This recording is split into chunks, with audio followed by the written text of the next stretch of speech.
नमस्कार, मी वृषाली कदम. जय महाराष्ट्राच्या coffee with Kadam या खास कार्यक्रमामध्ये आपल्या सगळ्यांचं स्वागत आहे.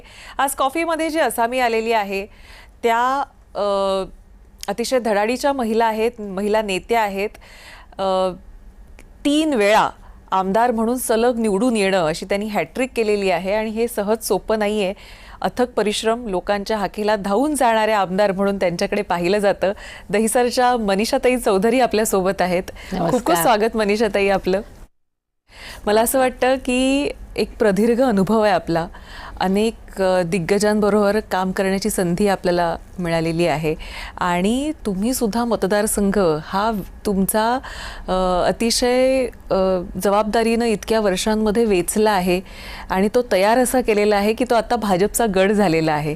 कसं बघता ताई या गडाकडे आणि 3 टर्मच्या या 15-20 वर्षांच्या अथक परिश्रमांकडे?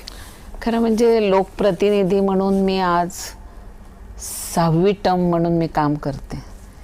मी 2 वेळा डहाणू नगर परिषदेची नगरसेविका होती, 2.5 वर्ष नगराध्यक्ष आणि त्या काळामध्ये फक्त भाजपच्या 2 नगरसेविका असताना खरं मी नगराध्यक्ष झाले. आणि माझ्या नशिबाने म्हणा की नगराध्यक्षाचा 1 वर्षाचा कालावधी हा 2.5 वर्षाचा झाला आणि मला 2.5 वर्ष नगराध्यक्षपद मिळालं. आणि त्या ह्याच्यात काम करत असताना खरं म्हणजे मी एक इंडस्ट्रियलिस्ट म्हणून आणि एक लॅबोरेटरी इन्चार्ज म्हणून सर्व्हिस करत होते. राजकारणाशी माझा काही एक संबंध नव्हता. आणि काम करत असताना वनवासी कल्याण केंद्राचे आमचे त्यावेळचे माधवराव काणे असतील, वसंतराव रानडे असतील, ह्या सगळ्यांच्या ह्याच्यातून मला भारतीय जनता पार्टीमध्ये सक्रिय काम करायला सांगितलं. 1987ला प्रमोदजीने सांगितलं तुझी नोकरी सोडायची. बरं, कठीण होता हा निर्णय? खूप कठीण निर्णय होता. मी एका फॉरेन कोलॅबरेशनमध्ये लॅबोरेटरी इन्चार्ज म्हणून काम करत होते आणि इलेक्ट्रोफॉर्मिंगच्या ह्याच्यातून माझं लॅब इन्चार्ज म्हणून काम करत असताना प्रमोदजी म्हणाले की नाही, तुम्हाला संघटनेचं काम करायचं. त्यावेळेला माझे मिस्टर माझ्या पाठीशी खंबीर उभे होते.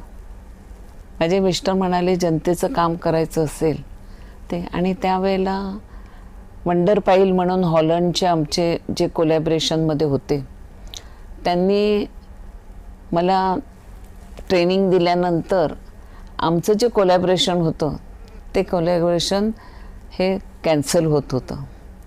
त्यांनी जाताना मी जेव्हा त्यांना एअरपोर्टला सोडायला गेली तर ते म्हणाले की मी तुला हा कॅमेरा देतोय कारण तू एक खूप हुशार मुलगी म्हणून खूप छान नॉलेज तू ह्या इलेक्ट्रोफॉर्मिंगमध्ये तयार केलेलं आहे. तर मी सांगितलं त्यांना की तुम्ही मला हा कॅमेरा देऊन काय करणार? म्हणजे 87ची गोष्ट आहे. म्हटलं मला ना इलेक्ट्रोफॉर्मिंगचं जे तुम्ही कोड वर्कमध्ये मला केमिकल देत आहेत त्या केमिकलचा फॉर्म्युला द्या. वा. तर ते मला म्हणाले मी तुला हा फॉर्म्युला देतो पण मला रायटिंगमध्ये दे, मी हा कधी कोणाला विकणार नाही. आणि मग मी आमचे पार्टनर होते रमेश मोदी, त्यांच्यासोबत मी इलेक्ट्रोफॉर्मिंगचं पहिलं निकल सल्फामेट माझ्या माहेरी बोर्डीला आम्ही 3 फेज इलेक्ट्रिक म्हणजे आपलं ॲग्रिकल्चरचं जे हे असतं त्याच्यावर बनवलं. आम्ही सक्सेस झालो. त्याच्यानंतर मग मी कन्सल्टंट म्हणून काम करत होते. मग प्रमोदजींच्या आग्रहास्तव नोकरी सोडली आणि माझे मिस्टर सर्व्हिस करायचे, मी बिझनेस करायचे. असं करून माझी सुरुवात झाली. अचानक एक दिवस मला सांगितलं तुम्हाला नगरसेविकेचा फॉर्म भरायचा आहे. तो पण कुठे, मी राहते कुठे आणि मला वेगळ्या ठिकाणून सांगितलं. आणि माझ्यासमोर दिग्गज ठाणे जिल्हा पत्रकार संघाच्या अध्यक्षांची सून उभी होती. बरं. आणि मला ओबीसीतून तिकीट दिलं. मला चॅलेंज केलं ओबीसीला. मग ओबीसीमधचा सुप्रीम कोर्टापर्यंत लढून समाजाला ओबीसीमध्ये GR काढण्यापर्यंत काम करण्याची संधी मला मिळाली. वा. आणि त्याच्यानंतर मी महाराष्ट्रामध्ये पहिली भारतीय जनता पार्टीची महिला बेसिकची ठाणे ग्रामीणची अध्यक्ष बनण्याचा मला सन्मान मिळाला. 3 वेळा नगरसेविका झाल्यानंतर त्यावेळेला भाजपची ताकद नव्हती विधिमंडळामध्ये. तर आमचे गोपीनाथ मुंडे म्हणाले, मनीषाताई तुम्हाला आम्ही MLC देऊ शकत नाही, पण मुंबई महानगरपालिकेच्या नगरसेविका म्हणून तुम्ही आता बोरिवलीला राहता तर तुम्ही निवडून येऊ शकता. आणि मग मी ज्या वॉर्डात राहते तो 9 नंबरचा वॉर्ड महिला लेडीज झाला. बरं. आणि कार्यकर्त्यांची ताकद ह्याच्यावर मी तिकडून निवडून आली. प्रभाग समितीचे अध्यक्ष झाले. प्रभाग समितीचे अध्यक्ष झाल्यानंतर अचानक भाजप शिवसेनेची युती तुटली आणि मी सोलापूरला सुभाष देशमुखांच्या प्रचारासाठी तिकडे होते सोलापूरला. मला फोन आला मनोज कोटकांचा, ताई कुठे आहात तुम्ही? म्हटलं मी सोलापूरला आहे. नाही तुम्ही ताबडतोब मुंबईला या. मग आशिष शेलारांचा फोन आला की ताई कुठे आहात तुम्ही, या युती तुटलंय, तुम्हाला लढायचं आहे. म्हटलं साहेब मला दहिसर लढून मी काय करू, आपल्याकडे काहीच नाही आहे, मला बोरिवली द्या. तर आशिषजी म्हणाले नाही. मग माझे मिस्टर म्हणाले की चॅलेंज स्वीकारावी आणि आपण लढूया. म्हणजे असं कोणी, विनोद घोसाळकर हे विभाग प्रमुख होते, सिटिंग आमदार होते, त्यांच्यासमोर लढणं भाजपची ताकद नसताना कठीण होतं. खरं. परंतु कार्यकर्त्यांची हिंमत, कार्यकर्त्यांची ताकद आणि माझ्या मिस्टरांची मॅनेजमेंट की ह्या मतदारसंघात 28 ते 30 हजार लोक हे पालघरचे आहेत आणि पालघरला सगळं आरक्षण असल्या कारणाने आपण ही सीट काढू शकतो. आणि 2014ला पहिला माझा विजय हा 39,000ने झाला. मोठी संख्या होती. हां. आणि त्याच्यानंतर 19ला पुन्हा पक्षाने माझ्यावर जबाबदारी दिली, निवडून आले. 24ला पुन्हा पक्षाने जबाबदारी दिली, मी निवडून आले. पण पक्षाची एकनिष्ठता आणि पक्षाच्या नेतृत्वाचा विश्वास आणि संघटनेचा बॅकबोन असलेला कार्यकर्ता हे त्रिकूट जुळल्यामुळे हा मतदारसंघ मी बांधू शकले. अनेक कठीण प्रश्न आले, पण प्रत्येकाला सामोरं जाऊन काम आणि विश्वास ह्याच्यानेच आपण पुढे आलो आहोत.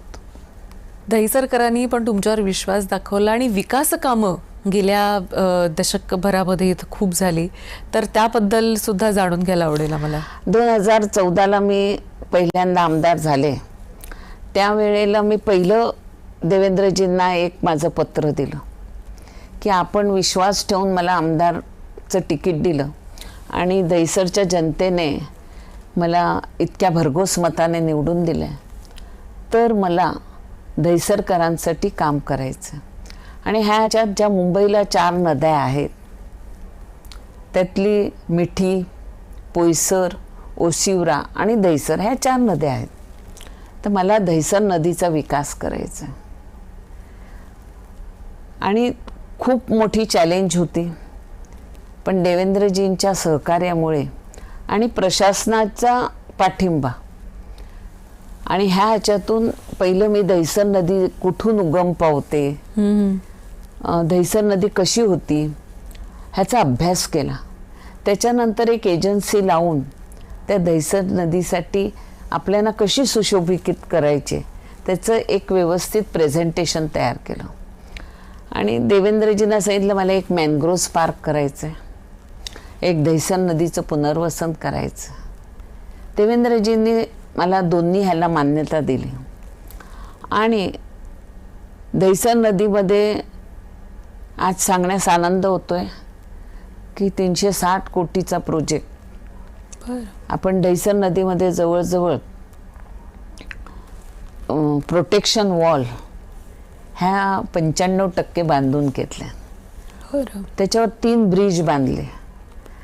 त्याच्यानंतर ह्या नदीमध्ये 1952ला बैजू बावराची शूटिंग ही दैसन नदीमध्ये झाली होती. बरं बरं. आणि दैसन नदीचा उगम हा कॅनरी केव्ज पासून होतोय. आणि ही पूर्वी आमचे सगळे आगरी कोळी लोक ते बोटीने वसई विरार ह्या बाजूला प्रवास करायचे. मीरा रोड इतकी सुंदर माझी दैसन नदी होती. वर्षानुवर्ष त्याच्यात तबेल्याची घाण टाकणं हे करणं, मग त्याच्यासाठी आपण पहिलं प्रोटेक्शन वॉल बनवून घेतले. त्या दैसन नदीच्या आजूबाजूला जे लोक राहत होते त्या लोकांचं संपूर्ण पुनर्वसन होण्यासाठी एक प्लॉट होता MMRDAचा. बरं. तो प्लॉट सुद्धा MMRDAचा BMC कडनं आम्ही MMRD कडनं BMCला करून घेतला. आणि आज 1444 PAP बनत आहेत. आणि आता रडारचा मोठा प्रश्न सोडवल्यामुळे आता 1640 PAP बनणार आहेत.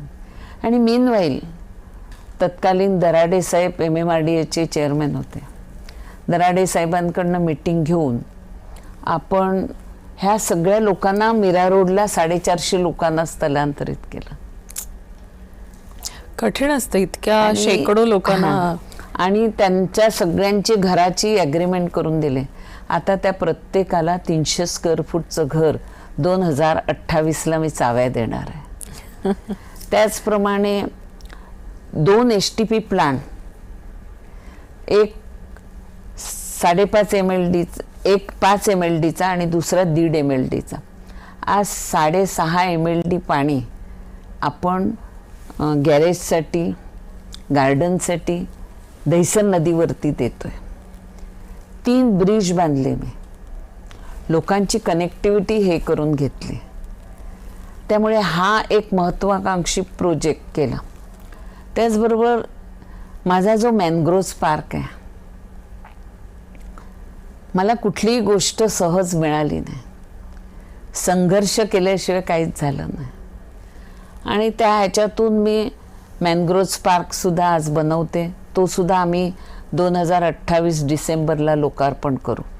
काम चालू आहे त्याचं. मध्ये आमचं सरकार गेलं 2.5 वर्ष. त्यावेळेला माझ्या ह्याला थोडा स्टे मिळालेला होता. आता ते देवेंद्रजी पुन्हा आल्यामुळे ते आपण काम मॅनग्रोव्ह पार्कचं करत घेतलेलं आहे. तुम्ही प्रचारामध्ये आणि अनेकदा असं म्हणालात होता की मला झोपडपट्टी मुक्त दहिसर करायचंय. तुमचा हा निर्धार पूर्ण झालाय का खरंच? नाही, माझा निर्धार पूर्ण झाला नाही आहे. पण मला झोपडपट्टी मुक्त करत असताना अनेक अडथळे आले. कारण की माझ्या इकडे जे स्लम आहे ह्याला CRZचा सुद्धा प्रॉब्लेम येतो. त्याचप्रमाणे एका बाजूला मॅनग्रोव्ज आहेत. ह्या मॅनग्रोव्जचा पण परमिशन हा खूप मोठा प्रश्न असतो. परंतु आज मी जवळजवळ 4000 लोकांना घरं ही नॉर्दर्न हाईट्स आणि एनरोजमध्ये दिले, जनकल्याण सोसायटीमध्ये. 3600 घरं ही चांडकच्या माध्यमातून दिलेली आहेत. त्याचबरोबर आता आपल्या दहिसरमध्ये गोपीनाथ मुंडे ग्राउंड आहे, त्याच्या बाजूची जो झोपडपट्टी आहे शिवाजीनगर आणि पंचशील नगर, त्याच्यासमोर मंडपेश्वर गुफेचं रिस्ट्रिक्शन आहे. आता दिल्लीवरनं परमिशन घेऊन पंचशील नगरचा प्रश्न सोडवलेला आहे. आता त्यांचं सुद्धा सगळ्यांचे एनेक्स्चर बनवून त्यांना आता आपण हे करतोय की झोपडपट्टी जाहीर करून त्यांना सुद्धा घरं देण्याचा आहे. मोठी गरज आमची झोपडपट्टी म्हणजे गणपत पाटील नगर. हो खरं. आणि ह्या गणपत पाटील नगरमध्ये अनेक समस्यांना सामोरं जावं लागतं. आणि ह्या सामोरं जात असताना ह्या समस्यामध्ये मेन म्हणजे गणपत पाटील नगरमध्ये 2014ला मी जेव्हा आमदार झाले तेव्हा 2014ला त्या गणपत पाटीमध्ये एक बल्ब लावायचा असेल तर लोकांना 600 रुपये द्यायला लागत होते. बापरे. एक पाण्याच्या केनला 20 रुपये द्यावे लागत होते. म्हणजे भूमाफिया आणि लाईट माफिया ह्याने इतकं थैमान घातलेलं होतं. मग मी निवडून आल्यानंतर टाटाशी हे करून आपण केबल टाकल्या. केबल टाकल्यानंतर त्याच्यावर सुद्धा माझे जे विरोधक होते त्यांनी कंप्लेंट केली आणि केबल काढून घेतली. पुन्हा मी CRZची परमिशन आणली, MCZMAची परमिशन आणली. आणि खास करून हे गणपत पाटील नगर हे प्रायव्हेट आहे आणि दाजी सामंतांच्या नावावर असलेली ही जमीन आहे. बरं. मग त्यांच्याकडनं परमिशन घेऊन मी गणपत पाटील नगरमध्ये लाईट आणली. त्याच्यानंतर कोविडच्या महामारीमध्ये पाण्याला तिकडे सुद्धा MCZMAच्या परमिशन, हे CRZच्या परमिशन, ओनरच्या परमिशन घेऊन त्यांना पाणी दिलं. त्याच्यानंतर देवेंद्रजींच्या माध्यमातून आपण ते स्लम डिक्लरेशन साठी गणपत पाटील नगरचं सुद्धा बायोमेट्रिक करून घेतलेलं आहे. आता एक परमिशन मिळाली की आपण ते स्लम डिक्लेअर करून त्यांना सुद्धा तिकडे घरं देणार आहोत. त्यामुळे झोपडपट्टी मुक्त करत असताना, सामोरे जात असताना ह्या ज्या अडचणी आहेत, CRZ असेल, मॅनग्रोव्ज असतील, ह्याला सुद्धा तेवढंच. त्याचबरोबर मंडपेश्वर गुफेचं हाईट रिस्ट्रिक्शन आहे.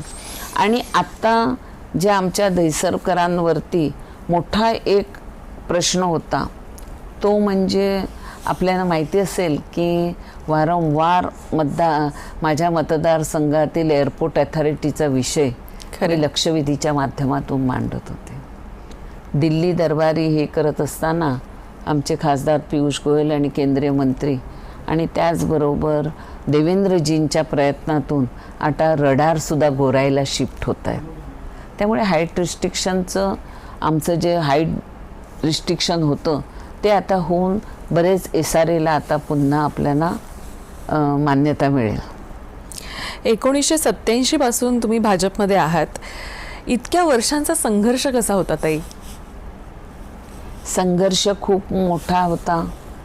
कम्युनिस्टांबरोबर काम करणं, कार्यकर्त्यांवर होणारे हल्ले आणि माझ्या राजकारणामध्ये जे माझं राजकीय प्रवास आहे ह्याच्यात आत्ता आम्ही एक 12 वर्ष झाले सत्तेत आहोत. बाकी संपूर्ण प्रवास हा आमचा विरोधक म्हणून गेला. बरोबर. आणि संघर्षामध्ये म्हणजे कार्यकर्त्यांची साथ, नेत्यांची साथ आणि त्याच्याबरोबरच की आम्हाला इझी काहीच मिळालं नाही. म्हणजे अक्षरशः जिल्हा विभाजन हे सुद्धा संघर्ष करून मिळालं. आमचं हक्काचं पाणी आम्हाला मिळायला पाहिजे, शेतीला मिळायला पाहिजे, त्याच्यासाठी सुद्धा आम्हाला संघर्ष करावा लागला. आणि त्यावेळेला कम्युनिस्ट खूप स्ट्रॉंग होती, काँग्रेस स्ट्रॉंग होती. भाजप म्हणजे तसं खूप ठाणे जिल्ह्यामध्ये नव्हतं. पण हा प्रवास करत असताना जो शिकायला मिळालं ते खूप अनुभव महत्त्वाचे. आणि आज मला लोकप्रतिनिधी काम करत असताना माझा अनुभव मला खूप उपयोगी पडतो आहे की विरोधात असताना संघर्षमय जीवनात कार्यकर्ते कसे सांभाळावे हे जे मी शिकले ते आज मी दहिसरला डहाणून येऊन दहिसर उभं करणं फार एक चॅलेंज होती. पण कार्यकर्ता माझ्यासोबत आणि जनतेशी जी नाळ जुडली ह्या नाळीमुळेच माझा विजय होत आला.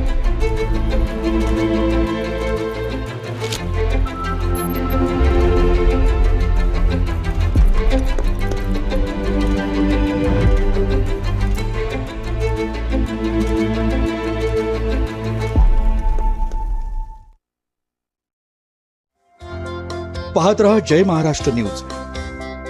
100% गाईच्या दुधापासून बनलेलं शुद्ध सोनेरी आणि दाणेदार गोवर्धन तूप गर्वाने गोवर्धन. विश्वासाची परंपरा, समृद्धीची हमी. 25 वर्ष शेतकरी बंधूंच्या सेवेत green gold seeds. Green gold बियाणं अस्सल हिरवं सोनं.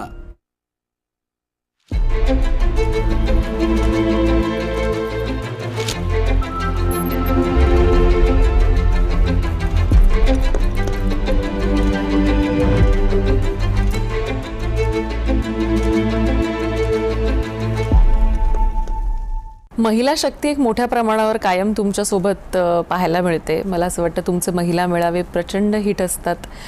मोठ्या संख्येनं लोक खरं तर त्या मेळाव्यांना जात असतात. महिलांचा सहभाग फार मोठा नोंदवला जातो तिथं. तर महिला इतक्या मोठ्या प्रमाणावर तुमच्याशी कशा जोडल्या गेल्या, ही नाळ कशी जुळली? बघा, माझं ऑफिस 24/7 चालू असतं आणि मला छोटा कार्यकर्ता पण रात्री अपरात्री कधीही फोन करू शकतो. कुठलीही महिला ही थेट माझ्या घरी येऊ शकते. कुठलाही माझा मतदार हा माझ्या ऑफिसला भेटू शकतो. आणि त्यामुळे स्त्रीचं एका स्त्रीबरोबर बॉन्डिंग हे फार लवकर बनतं. तिच्या काही अडचणी असतील तर त्या आपण जेवढ्या लवकर सॉल्व करू शकतो तोपर्यंत ती पुरुषांपर्यंत बोलत नाही आहे. आणि खास करून माझ्या मतदारसंघात हा OBC डॉमिनेटेड एरिया आहे. मग त्या कोळी भगिनी असतील, आगरी भगिनी असतील, ह्यांच्याशी संपर्क करणं, मच्छीमारांचे प्रश्न मांडणं. आणि मला एक आज आनंद होतो आहे की मुंबईतलं पहिलं सीमांकन हे दहिसरमध्ये झालं. म्हणजे दहिसर गावठण असेल, दहिसर कांदरपाडा असेल, एकसर तळेपखाडी असेल, ठाकूर पखाडी असेल, कोळीवाडा असेल, ह्या सगळ्यांचं सीमांकन मी करून घेतलं. त्यामुळे जे काही गावकऱ्यातली लोक आहेत, म्हणजे बाहेर कधी कधी वाईट पण वाटतं की जो भूमिपुत्र आहे, ह्या भूमिपुत्राने जर घर बांधायचं ठरवलं तर त्याला अनेक कायदे आहेत. खरं. पण अतिक्रमण करणाऱ्यांना कायद्याची सूट आहे. आणि ह्याच्यातून आपण महिलांशी जोडल्या गेल्या. लक्षवेधीच्या माध्यमातून तुम्ही अनेकदा प्रश्न विचारताना आम्ही पाहिलेलं आहे. पुढे जाऊन हे प्रश्न खरंच ताई सुटतात का आणि कसं होतं? प्रश्न 100% सुटतात. आपला पाठपुरवठा असायला पाहिजे. म्हणजे माझी लक्षवेधी लावली म्हणून लक्षवेधीला ज्या मंत्री महोदयाने सभागृहामध्ये उत्तर दिलं असेल त्याचा पुढे पाठपुरावा करणं हे आपल्या हातात आहे.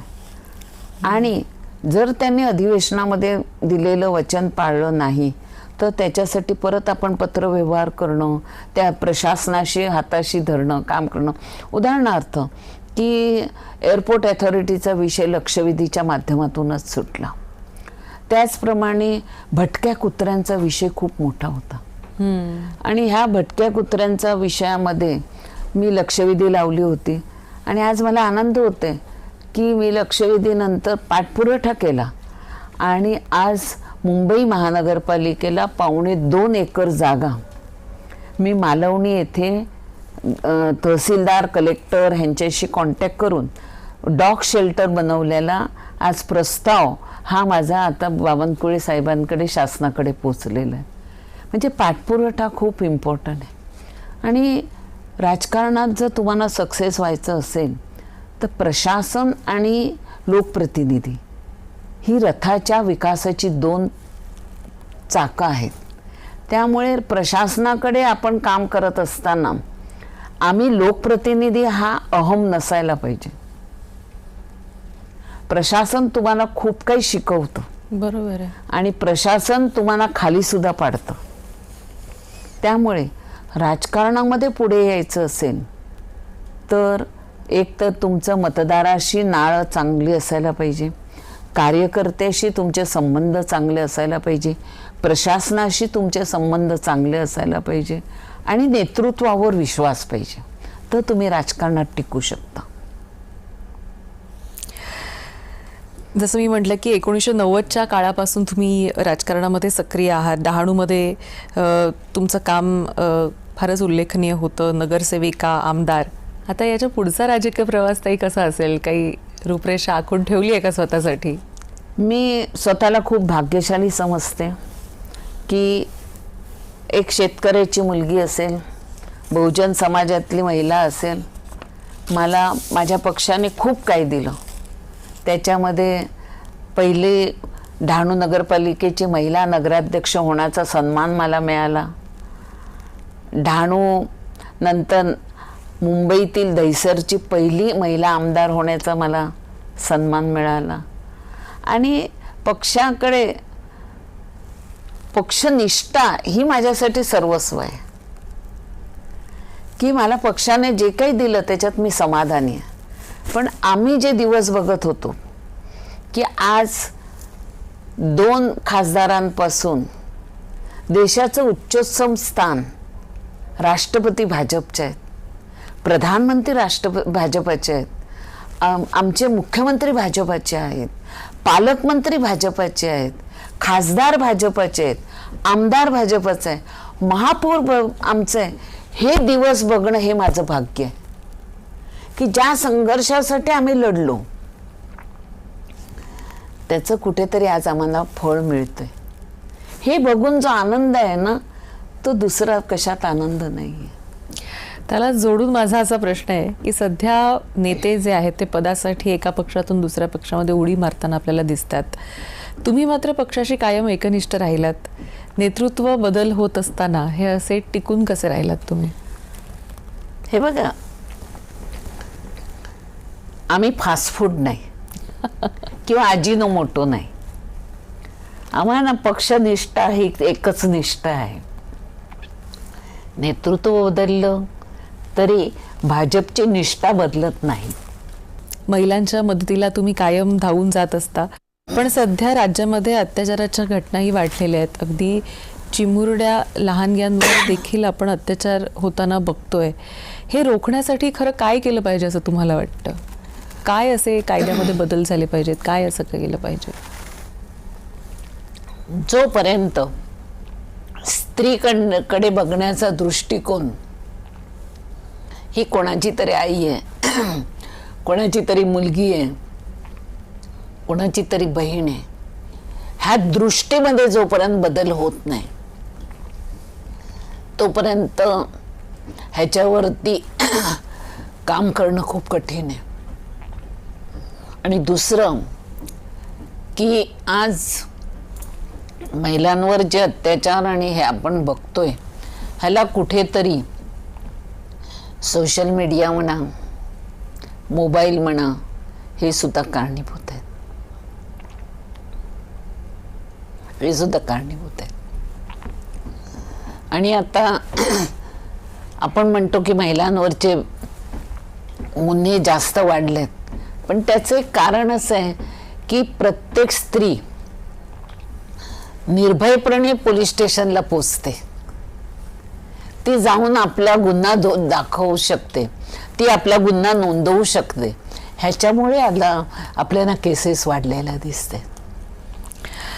दहिसर विधानसभा मतदारसंघासाठी सुविधा आणण्यासाठी तुमचा असा काय मास्टर प्लॅन आहे का, की अधिकाधिक सुविधा त्याच्यामध्ये आल्या पाहिजेत किंवा ईज ऑफ लिव्हिंग, तिकडचं स्टँडर्ड ऑफ लिव्हिंग हे वाढलं पाहिजे यासाठी? बघा, आता दहिसरकरांसाठी 12.5 एकरचं गोपीनाथ मुंडे स्टेडियम दिलं. त्याचबरोबर राजमाता अहिल्यादेवी होळकरांचं 5.5 एकरमध्ये सुंदर गार्डन बनवलेलं आहे. स्वर्गीय Sushma Swaraj art gallery 25,000 square फूटची बनवून तयार आहे. ते आता लवकर लोकार्पण करते. 520 बेडचं भगवती हॉस्पिटल अत्याधुनिक बनवलेलं आहे. ते सुद्धा आता लोकार्पण करते. पण माझं एकच ध्येय आहे की दहिसरमध्ये हा ड्रग्ज मुक्त व्हायला पाहिजे. आणि त्याचबरोबर दहिसरची जी कनेक्टिव्हिटी आहे, इंटरनल जे डीपीचे रोड आहेत, ते रोड ओपन करून दहिसरमध्ये राहणाऱ्या, रोडमध्ये बाधित होणाऱ्या लोकांना तिकडेच घरं द्यायचा माझा निर्धार आहे. दहिसरमध्ये आम्ही पार्किंगच्या फार खूप समस्या आहेत. आणि ह्या पार्किंगसाठी तुकाराम ओंबळे गार्डन आणि नायतोडीतलं गार्डन ह्याला अंडरग्राऊंड पार्किंग आणि फेरीवाल्यांसाठी करण्याचं माझा प्रोजेक्ट दुसरा आहे. तो पण लवकरात लवकर आम्ही BMCला मी त्याचा प्लॅन वगैरे सगळा दिलेला आहे. आणि पार्किंगच्या समस्या ह्या सोडवणं फार गरजेचं आहे. मेट्रो लाईनसुद्धा 2A आणि 7चं सुरू होऊन आता आपण बघतोय दहिसर चेकनाका, आनंद नगर असेल किंवा लिंक रोडवरची वाहनांची कोंडी मात्र इथं आजही आपल्याला इथे पाहायला मिळते. ट्रॅफिकचा मोठा प्रॉब्लेम आहे. अंतर्गत रस्त्यांचं रुंदीकरण असेल किंवा उड्डाणपुलांचं काम अजूनही प्रलंबित आहे अनेक ठिकाणी. या बाबतीमध्ये आपल्याला हे स्पीडअप कसं करता येईल यासाठी काही हे बघा, तुमचा पत्रव्यवहार? दहिसरमध्ये मेट्रो कनेक्टिव्हिटी झालेली आहे. दहिसर स्टेशन हे सुद्धा आपण स्मार्ट स्टेशनमध्ये घेतलेलं आहे. परंतु चेकनाक्याला जी आमची वाहतूक कोंडी होते त्याचं एक कारण आहे की चेकनाक्याच्या इकडे मीरा रोडच्या हद्दीमध्ये पेंडकरपाड्याचा जो सिग्नल आहे तो फ्लायओव्हर जोपर्यंत होत नाही आणि हा आमचा जो चेकनाक्याचा टोल प्लाझा आहे तो पुढे न्यायला पाहिजे, त्याच्यासाठी पण आमचे प्रयत्न चाललेले आहेत. परंतु इंटरनल रोड आहेत, लिंक रोड वगैरे आपण म्हणतात, त्या ह्याला म्हणजे कनेक्टिव्हिटी करत असताना काही RL वाढवणं गरजेचं आहे. त्यासाठी आपण एक आता कॅफेनाज म्हणून आहे त्याची RL वाढवून घेतले. मातृछायाच्या इकडचा रस्ता ह्या लोकांना आता एनेक्शर बनवून घेतले. गेल्या आठवड्यातच माझा त्यांच्याबरोबर राऊंड झाला. मातृछाया शाळेचा एक रस्ता ओपन केला तर लोकांना जे 1.5-2 किलोमीटरमधून फिरून येऊ लागतं ते रोड तयार केलेले आहेत, ते तिथपर्यंत होतं.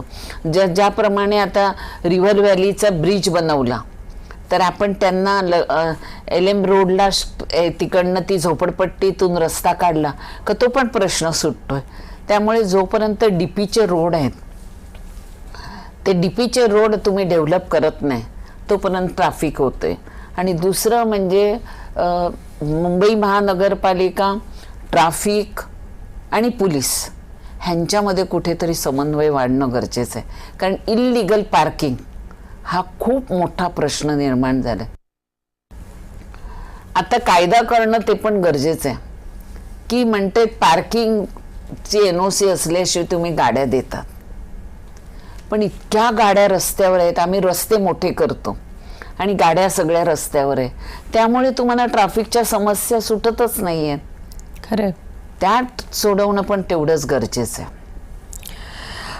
दहिसर भागामध्ये अद्ययावत सोयीसुविधांनी युक्त असं सुपर स्पेशालिटी हॉस्पिटल किंवा मोठ्या सरकारी किंवा पालिकेच्या रुग्णालयाची अजूनही आपल्याला थोडीशी कमतरता नक्कीच आहे. अनेकांना बोरिवली किंवा कांदिवलीमध्ये जावं लागतं. दहिसरमध्येच मोठं हक्काचं असं रुग्णालय आता भगवती होते ना, झालंय 500 बेडचं भगवती हॉस्पिटल होते. आपला दवाखाना आम्ही चालू केलेले आहेत तिकडे. आता वायर तावडेवरती परवाच आपण पुन्हा त्याचं संपूर्ण पुनर्वसन करतोय वायर तावडे दवाखान्याचं. आणि एक जो प्लॉट आहे तो नवागावच्या इकडे, तिकडे पण सुपर स्पेशालिटीचं हॉस्पिटलचा प्रोजेक्ट केलेला आहे. शताब्दी हॉस्पिटल आता नवीन होते, त्यामुळे तिकडे पण आपण प्रयत्न करतोय की शताब्दी हॉस्पिटलमध्ये केमो आणि कॅन्सरचे ट्रीटमेंट मिळतील असं नवीन शताब्दीला होईल. आणि कॅथलॅब वगैरे हे सगळं आम्ही भगवतीमध्ये करणार आहोत. भगवतीमध्ये PM सेंटर पण चांगलं आपलं गव्हर्नमेंटचं आहे. आणि त्याचबरोबर आपण 50 भगवतीमध्ये 50 फ्रीजर ठेवलेत, त्यामुळे आपण बॉडीसुद्धा तिकडे डेड बॉडी ठेवण्यासाठी ती पण प्रोव्हिजन केलेली. ज्या मुलींना किंवा महिलांना राजकारणामध्ये ज्या येऊ इच्छितात त्यांना तुम्ही काय संदेश द्याल?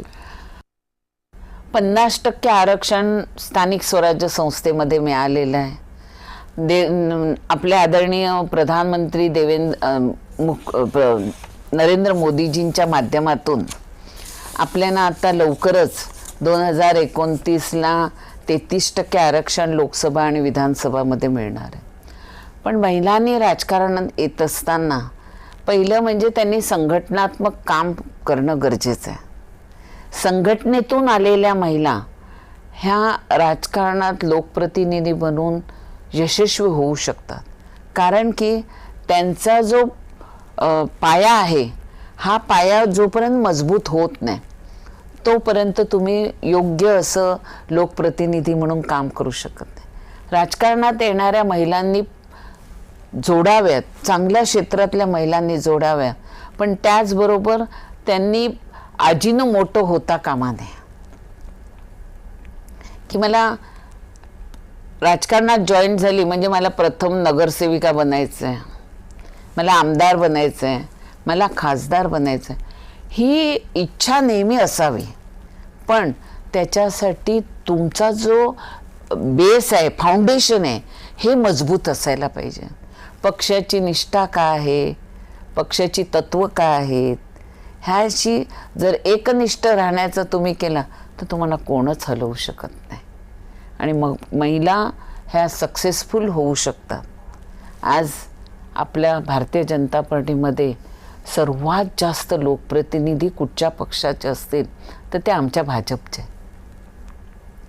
खासदार कुठच्या पक्षाचे असतील तर भाजपचे.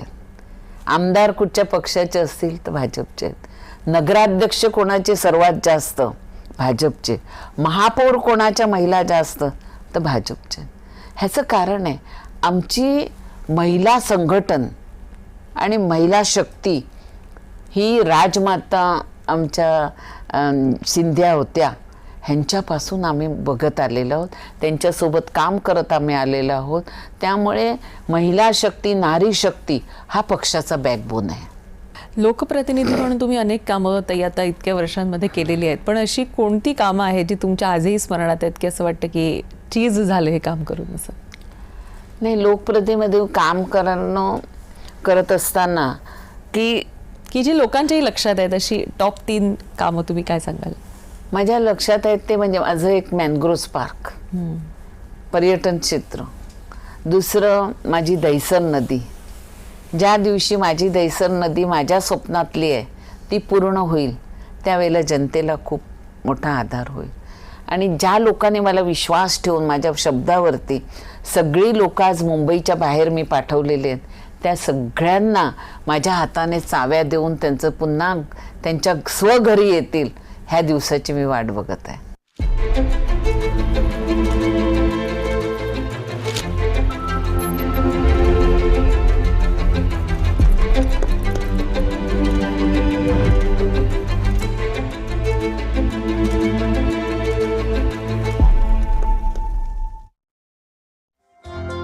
पाहत रहा जय महाराष्ट्र न्यूज.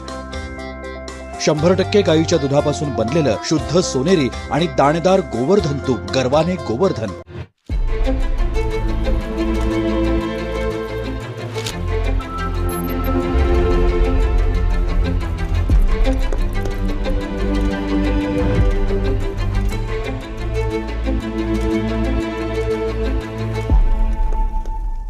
दहिसर हा मुंबईचा उत्तर प्रवेशद्वार मानला जातो.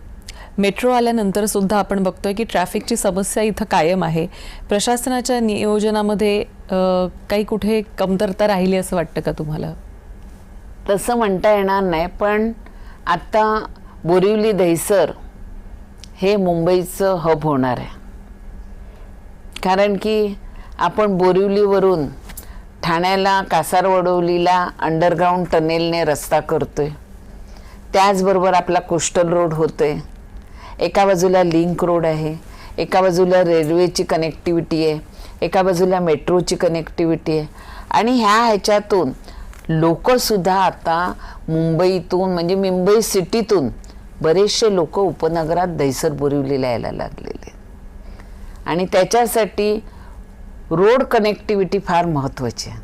आणि त्याच्या पार्किंगचा हा मोठा प्रश्न सुटला तर मला वाटतं की दहिसर बोरिवलीसाठी आपण आजच्या तारखेला सुद्धा जर पोल्युशन बघितलं तर मुंबईत सर्वात कमी कुठे पोल्युशन आहे तर ते दहिसर बोरिवलीला.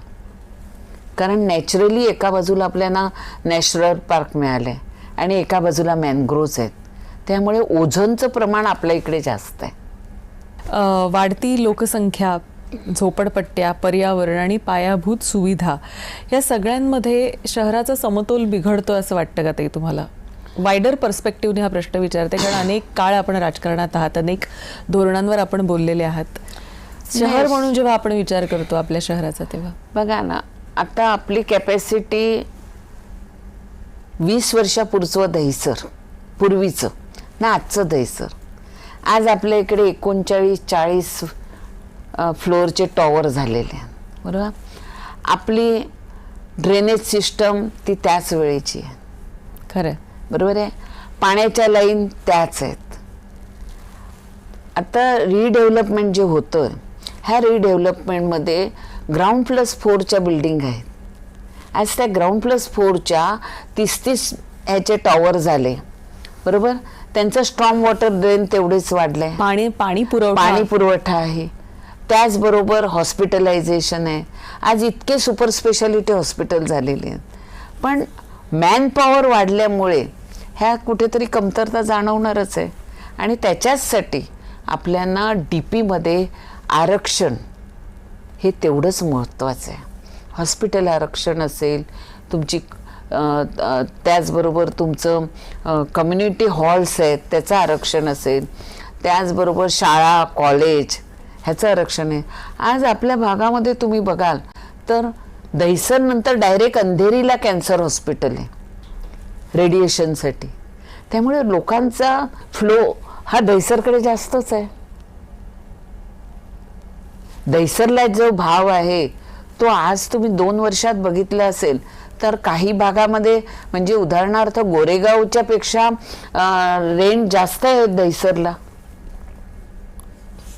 नाही, दहिसरचा कायापालट खूप वेगानं होतोय, ही गोष्ट तितकीच खरी आहे.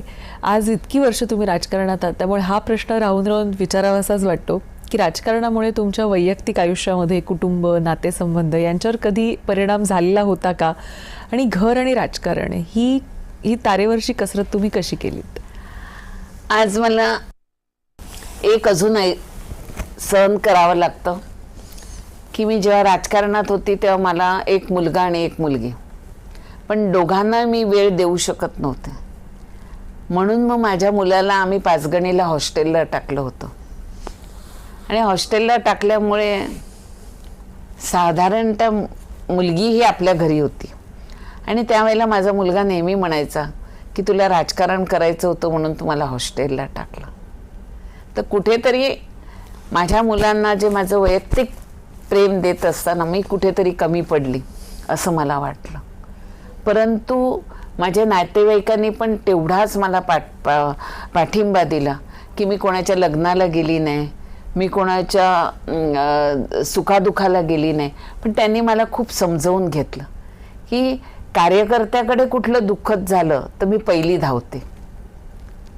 कार्यकर्त्याकडे लग्न असलं तर आम्ही जातो, पण नातेवाईकांकडे नाही गेलं तरी त्यांनी मला समजावून घेतलं. हाच खरा माझा राजकारणातला विजय. हल्लीच्या राजकारणामध्ये जर टिकून राहायचं असेल तर तुम्हाला काय वाटतं, काय महत्त्वाचं आहे, नशीब की सातत्य? सातत्य खूप महत्त्वाचं आहे. आपली निष्ठा खूप महत्त्वाची आहे. आणि काही तत्व ही स्त्री म्हणून आपण सांभाळणं म्हणा किंवा त्याच्यावरती प्रतिबंध घालणं हे सुद्धा तेवढंच गरजेचं आहे. स्त्रीला मर्यादा खूप आहेत आणि स्त्री हे काचेचं भांडं आहे. एखाद्या स्त्रीला एखाद्यावरती, कारण आजही तुम्ही म्हणाल पण पुरुषप्रधान संस्कृती आहे आणि ह्या पुरुषप्रधान संस्कृतीमध्ये स्त्रीला राजकारणात टिकावं ही खूप खूप म्हणजे तारेवरची कसरत आहे. आणि ह्या तारेवरच्या कसरतीत जर तुम्हाला सक्सेस व्हायचं असेल तर माझ्या वडिलांनी एक मला मंत्र दिला होता, adjustment plus sacrifice is equal to success of life. त्यामुळे स्त्रीने राजकारणात काम करत असताना पहिली ती फ्लेक्झिबल असायला पाहिजे, तिने ॲडजस्टमेंट करायला पाहिजे, इगो नको, अहम नको, ह्या गोष्टी बाजूला ठेवायला पाहिजे. आणि सॅक्रिफाईस सगळंच आपल्याला मिळतं असं नाही, दुसऱ्यांचं सुख हे आपलं सुख समजायला पाहिजे. ह्या दोघांच्या ह्याच्यातून म्हणजे ॲडजस्टमेंट आणि सॅक्रिफाईस ह्या दोन्ही जर तुम्ही बरोबर बॅलन्स केल्या तर तुम्हाला राजकारणात तुम्ही सक्सेस होऊ शकता. बरं ताई, आता एक थोडासा ट्रिकी प्रश्न विचारते तुम्हाला. तुम्हाला जर एकाच वेळी 2 जबाबदाऱ्या दिल्या गेल्या, समोर आल्या तुमच्या ऑप्शन, आणि सांगितलं एक जबाबदारी स्वीकारायची, तर कुठली ती जबाबदारी असेल? तुम्हाला मंत्रीपद दिलं गेलं किंवा पक्षामध्ये संघटनात्मक जबाबदारी जर मोठी जबाबदारी मिळाली, तर कोणती गोष्ट तुम्ही सगळ्यात आधी स्वीकाराल संघटनात्मक. आणि का? नाही, संघटना मी तुम्हाला आधी पण बोलली का मला ते दिवस बघायचे आहेत की 100% भाजपची सत्ता कशी येईल. मला ते दिवस बघायचे की सर्वात ताकदवान पक्ष म्हणजे पक्ष कार्यकर्त्यांची. आज सुद्धा जगामध्ये सर्वात जास्त मेंबरशिप भाजपची आहे, सर्वात जास्त मेंबरशिप भाजपची आहे. आणि हीच मेंबरशिप आज मला आनंद होतोय की दहिसर विधानसभेमध्ये मुंबई महानगरपालिकेमध्ये 100% महायुतीचे नगरसेवक निवडून दिले. हो, 100% महानगर निवडून दिले. 44 वर्षानंतर पहिल्यांदा पूर्णतः सत्ता हाती आली, महापौर बसला, कसं वाटतं? खूप आनंद वाटतो. आणि त्याच्यासाठी मी खूप मोठा कार्यक्रम घेतला होता त्याच्यासाठी, कारण मला तो दिवस बघितला.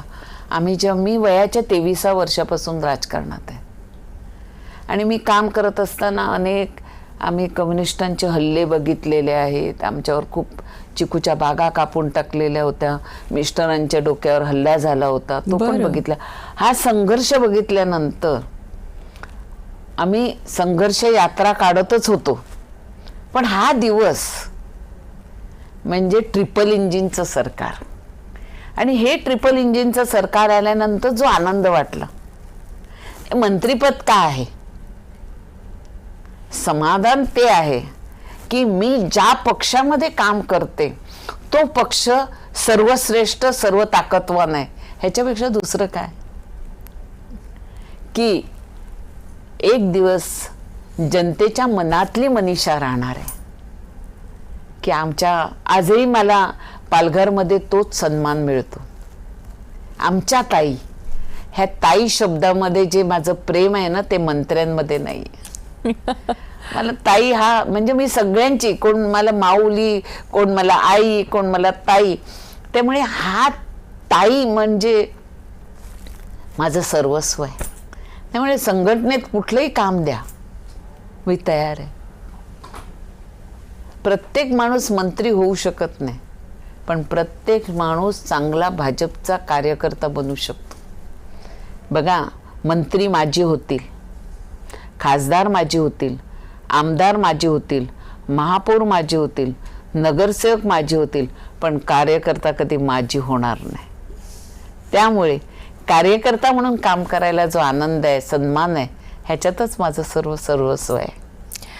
पण ताई, आज इतकी वर्ष तुम्ही राजकारणात आहात, वयाच्या 23व्या वर्षापासून राजकारणात आहात, एक अथक संघर्ष आपण पाहिलेला आहे, संघर्षाचा काळ अनुभवलेला आहे. या काळानंतर आता पक्षाला चांगले दिवस आलेले आहेत. असं वाटलं कधी आपल्यालाही चांगले दिवस यावे, आपल्यालाही मंत्रीपद किंवा यासाठी आपला विचार केला जावा, असं आम्ही किती भाग्यशाली आहे. राष्ट्रपती भाजपचे, प्रधानमंत्री भाजपचे, मुख्यमंत्री भाजपचे, महापौर भाजपचे, खासदार भाजपचे. अरे सगळं आहे ते भाजप आहे ना. मग ते मंत्री काय, तर मी त्या पक्षाचे आमदार आहे, हे माझं सौभाग्य आहे. बरं ताई, या सगळ्यामध्ये आता तुमची पुढची पिढी सुद्धा सक्रिय राजकारणामध्ये येते. तुमची मुलगी सक्रिय राजकारणामध्ये तुम्हाला मदत करते, थोडीफार तिचाही हातभार लागतो, तर तिच्याबद्दल काय सांगाल? माझी मुलगी अगदी वयाच्या 5 वर्षापासून माझ्याबरोबर जंगलात फिरत होती, प्रचाराला फिरत होती. तेव्हापासून ती काम करते. लग्न होईपर्यंत, लग्नाच्या आधी ती युवा मोर्चामध्ये काम करायची. नंतर मग लग्नाच्या वेळेला मी थोडं जरा राजकारणापासून तिला बाजूला ठेवलं होतं, कारण की समोरच्या घरी राजकारण आवडतं किंवा नाही आवडत ह्याच्यासाठी. पण नंतर तिचं लग्न झाल्यापासून 2017पासून ती सक्रिय आहे आणि आता भारतीय जनता पार्टी महिला मोर्चाची मुंबईची महामंत्री म्हणून ती धुरा सांभाळते. आणि निश्चितच तिने सुद्धा आपली दूरदृष्टी ही संघटना मजबूत ह्याच्यावर ठेवली तर पुढे भविष्य उज्ज्वल आहे. तुम्ही म्हणताय की संघटन मजबूत जेव्हा होतं तेव्हा तो पक्ष कधीही डगमगू शकत नाही, त्यामुळे संघटनात्मक जी ताकद आहे ती अधिकाधिक वाढली पाहिजे आणि जी लोक संघटनेमधून येतात ती अधिक परिपक्व होतात, कारण अनेक समस्या अनेक चुनौत्या ज्या असतात त्याचा थेट त्यांना तिथं निराकरण करायचं असतं. तर हे सगळं होत आहे. दहिसरमध्ये सुद्धा अनेक प्रकल्प आता तुम्ही आणता आहात, पण तुम्हाला असं काय वाटतं की ह्या ज्या एक दोन गोष्टी आहेत त्याच्यावर अधिक थोडासा भर पडणं आवश्यक आहे, जेणेकरून दहिसरकरांचं थोडं अधिक भलं होईल? ह्यासाठी तुम्हाला काय वाटतं, असे कुठल्या गोष्टी आहेत? दहिसरचं खरं म्हणजे दहिसरची ट्रॅफिक समस्यांबरोबरच दहिसरचे जे रोड कनेक्टिव्हिटी आहे ती सोडवणं गरजेचं आहे. दहिसरच्या लोकांना इकडे तिकडे न जाता भगवती हॉस्पिटल लवकरात लवकर त्यांना सगळ्या सुविधा तिकडे मिळतील त्याच्यासाठी प्रयत्न चालू आहे. चांगलं कॉलेज ह्या इकडे यायला पाहिजे आणि ज्येष्ठ नागरिकांसाठी चांगला विरंगुळा, आणि त्याच्यासाठी माझं एक दहिसर पूर्वेला जसं प्रबोधनकार ठाकरे नाट्यगृह माझ्याकडे आहे पश्चिमेला, तसं दहिसर पूर्वेला नाट्यगृह करण्याचं हा सुद्धा माझा एक मानस आहे. त्याचबरोबर दहिसर मेट्रो जी आहे जी गुंदवलीवरून स्ट्रेट आता ह्याला जाते मीरा रोडला, तर ती गुंदवली व्हाया दहिसर DN नगर ह्याच्यासाठी 2 तारखेला माझी मीटिंग आहे MMRDAला, आणि तो सुद्धा प्रश्न सोडवायचा आहे. त्याचबरोबर झोपडपट्टी मुक्त दहिसर हे काम पूर्ण करायचं आहे, आणि देवाभाऊ आहेत त्यामुळे माझी सगळी कामं आहेत. बरं, ह्या वेळेला ज्या निवडणुका घडल्या तर त्यामध्ये सगळे नगरसेवकही तुम्ही निवडून आणलेत, तर किती दमछाक झाली किंवा किती धावपळ करावी लागली? आणि मला असं वाटतं की इतकं सगळ्याच्या सगळ्या नगरसेवकांना निवडून आणणं पण हे सुद्धा तितकंच एक मोठं शिवधनुष्य होतं. दहिसरकरा माझा मतदार आहे, यांचा जो माझ्यावर असलेला विश्वास आणि प्रेम, ह्या माध्यमातून आजपर्यंत दहिसरकरांनी जे प्रेम दिलेलं आहे ते मी कधी विसरू शकत नाही. आणि त्यांनी कमळाला मतदान करायचं म्हणजे मनीषाताईंना करायचं, आणि त्यांनी जे माझे महायुतीचे सगळे नगरसेवक निवडून दिलं, ह्या खरोखर मी माझ्या मतदारांना सलाम करते. कोणतीही अपेक्षा न करता मतदार जो पाठिंबा देत आहेत आणि दहिसरच्या जनतेचं जे माझ्यावर प्रेम आहे, आणि खास करून भारतीय जनता पार्टीच्या कार्यकर्ते, आज आमचं बूथ मजबूत तर वॉर्ड मजबूत, आणि वॉर्ड मजबूत तर विधानसभा मजबूत, हे जी आमची त्रिसूत्री आहे ही भाजपचं खरं मंत्र आहे.